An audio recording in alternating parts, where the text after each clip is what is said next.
상인치 드인데 공사자와는 부치가 기 총급기니 모임비 아메리카 자사 워싱턴도 옆에 와라진 센터 시위 초康제모디나데 기 총급 잡지시 고득시 진바래라 yang dawandi chi genin america ti chokka pangthang da kongsa jawar bu chi chokka zamlang shide shibi jweji to mamangla yongchipje songshi shinang jin bare da chang kongsa jawar bu chi chokka chi zhigni chi chi zhiwer hui di ji ko lo gang chin nang jin bare kongsa jawar bu chi ge hui di ji ko lo gang chin tang da na jing ge jasa washington ge zai tin ka ko la ka to nga zo yi xia rang along tin kan ga along tin tang zha ni san jin nang ne jiang sang shi jin ba. Good afternoon, everyone. It's truly an honor and a privilege to welcome the Dalai Lama to the United States Capitol. The bond between the Dalai Lama and the American people has been strong for so long that it's no surprise that his visits are highly anticipated, and I think rightly so. Wherever he goes, the Dalai Lama makes his tireless dedications to the values that we all cherish. He makes them apparent, and he makes it a bit contagious. His example humbles nations such as ours that work to spread freedom, tolerance, and respect for human dignity. And it sustains those who struggle to secure these universal values for themselves and for their families.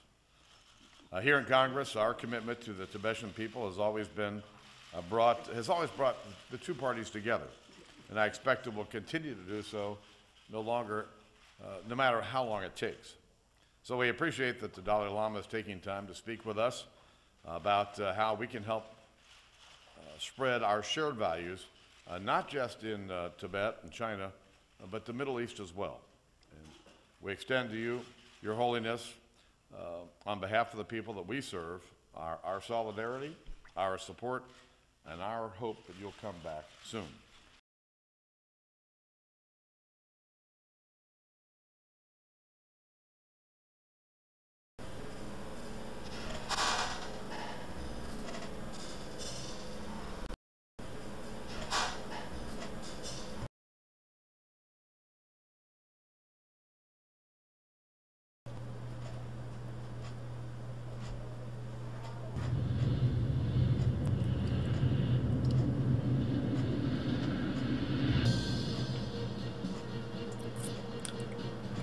With origins dating back to 1919, NDIA has been promoting a strong relationship between government and industry to better the business of national security. NDIA is the source for small business to achieve success in the defense industry through face-to-face networking and knowledge sharing in ethical forums. Well, NDIA is one of the preeminent defense industry associations in Washington, extremely well known in Washington among policymakers and government players, and one of the largest defense industry groups in America. If you're geographically away from NDIA National, you're able to use the local chapters to be able to interface into potential customers on the government side. You're able to network with defense industry leaders that are also associated with the NDIA chapter. The NDIA brings people together, and it brings people together to support the industrial base of the United States. There are changes in government. Acquisition reform is again a topic. Funding is tight. Optimizing the taxpayer's dollar has never been more important. And we're also in a transition between areas where we dominate to areas where we need help and where we're challenged. So we appreciate that the Dalai Lama is taking time to speak with us about how we can help spread our shared values, not just in Tibet and China, but the Middle East as well. And we extend to you, Your Holiness, on behalf of the people that we serve, our solidarity, our support, and our hope that you'll come back soon.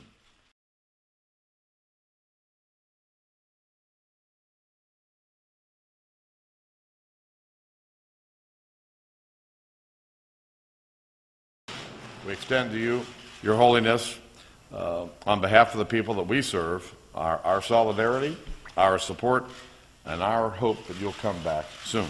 Very good, thank you. We might go this way.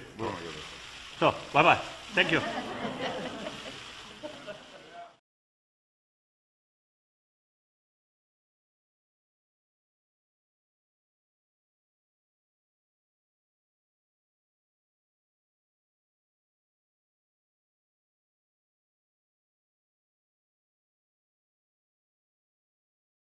Late this afternoon, Madison Democrat will serve on the House's Oversight and Government Reform Committee. Now, that committee is the main congressional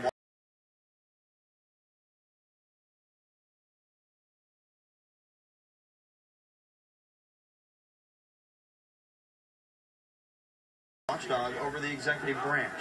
Pocock, one of 4 openly gay representatives elected to Congress this year.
Sander, thank you for that kind introduction, and to all of you, thank you for what you do.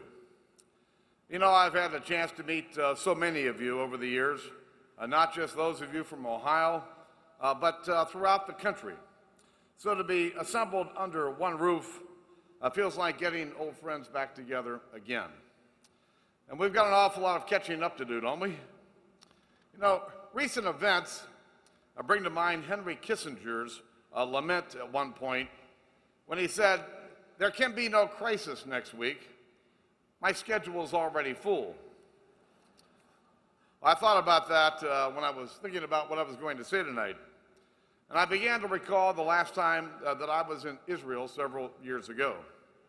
I'll never forget visiting the northern border with Lebanon, standing there with the IDF soldiers, many of them 18, 19 years old. And the closest of the enemy hit me, how Israel doesn't get to choose its battle space. And where I stood on that border is about 100 miles from Jerusalem, about the same distance my home in Ohio is from our state capital in Columbus. As Speaker of the House, I feel a responsibility to help ensure that our nation keeps its political and financial commitments and maintains its role as the beacon of freedom and democracy.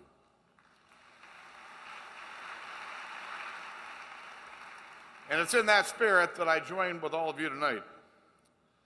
Much has been said about the special bond between Israel and the United States. Ambassador Oren called Israel the ultimate ally, and I couldn't agree more.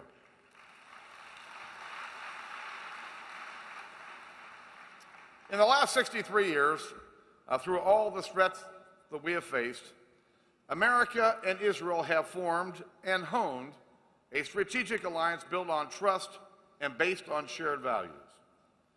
That is the reason we gather year in and year out to honor and strengthen, in a very public way, the historic friendship between our two great democracies. So we know the world is a dangerous place for democracies. We saw it in this country on 9/11. Israel sees it in the terrorist attacks that seem to come every month, or sometimes every day. Now, the death of Osama bin Laden marks an important victory in the fight against al-Qaeda and Islamic extremism. And our nation's military and intelligence professionals have achieved an important goal in our nation's and in all free nations' fight against terrorism, and I think they deserve our deepest appreciation.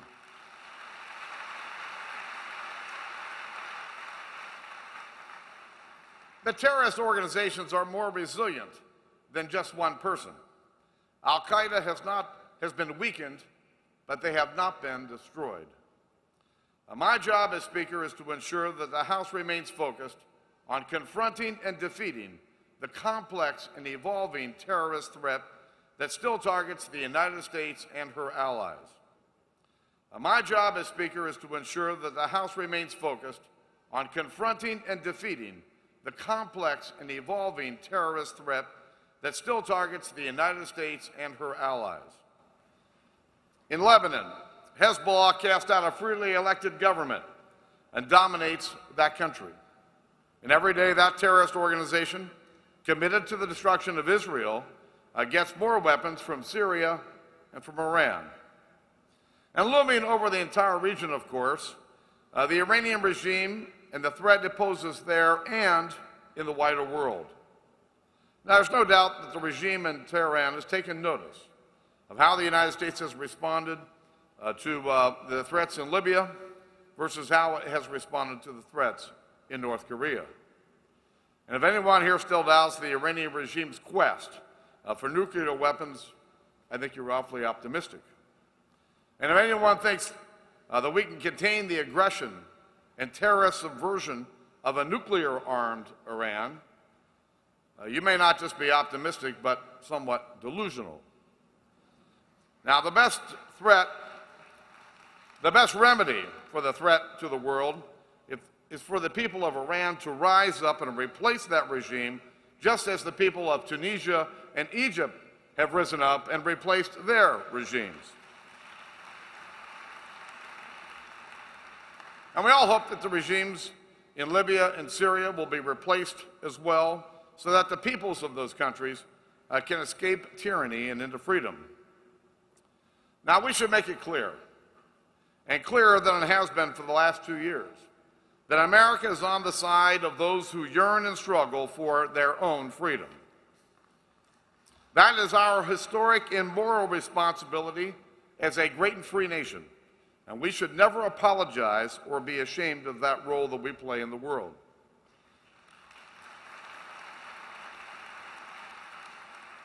That's why America's commitment to the advancement of democracy in the Middle East remains critical. And one of those democracies is Iraq.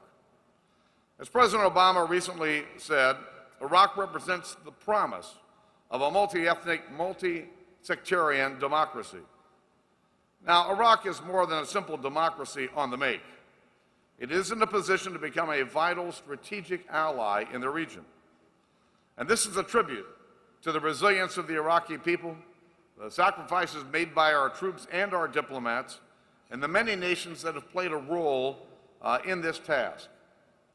But we must remain committed to ensuring that Iraq continues toward a transition as a sovereign country that is capable of defending itself and is at peace with its neighbors. Now, let me be clear. Experience reminds us that one election does not constitute a transition to a viable and responsible democratic state. As Americans, we know that democracy means not just majority rule, but the rule of law, the protection of minority rights, the basic freedoms of religion, speech, and assembly. And yes, the Arab Spring marks an overdue rejection of corruption on police states, but now we're witnessing the battle for the region's political identity. Will they now build governments that respect human life and dignity, that uphold human rights, and where the people rule?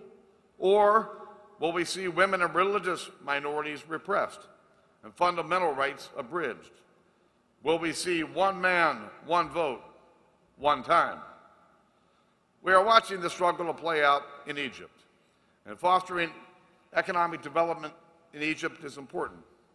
But just as critical is the work to secure a strategic partnership with the people of Egypt that protects our interest and maintains their commitment to peace with Israel.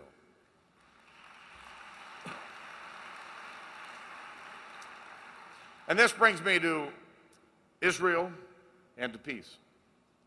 I know the hour is late, but over in Jerusalem, the sun is just beginning to rise, and with it, another day of uncertainty. The work of achieving a safe and secure Israel has never been easy, but the cause is right. And I'll tell you that you have my 100% support for the cause of peace and support in Israel.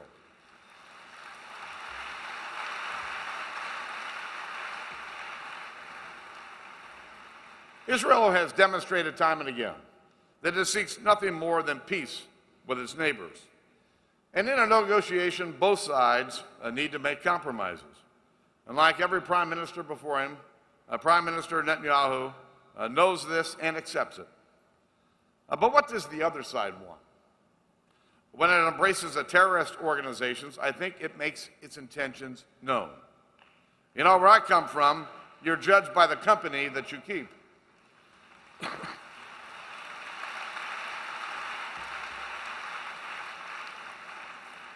You know, there are some out there that complain that the United States is too pro-Israel.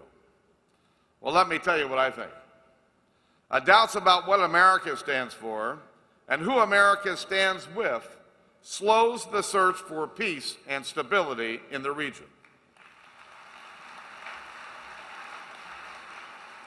The President and the Congress should work together so that the American people, our friends, and yes, our enemies, understand the national security policies and our goals.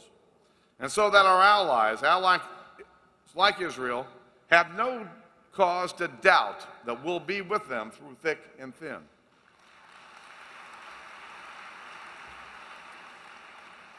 You know, before there was an AIPAC, securing American support for a Jewish state was the work of a dedicated few, including an historian by the name of Ben-Zion Netanyahu. He said at one point, many people in those days had no faith. Today we hear the same kind of thing from people who believe that Israel must always give in. That view was wrong then, and it is wrong today.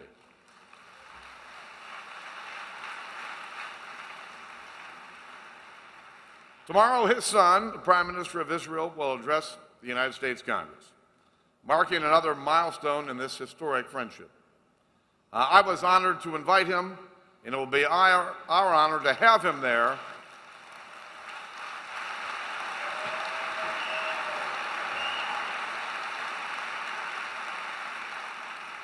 It'll be our honor to have him there, the representative of a free people who have overcome all odds to rebuild an ancient nation. Ladies and gentlemen, congratulations on the largest AIPAC gathering ever. Thank you for having me, and remember this, keep up the fight. Thank you.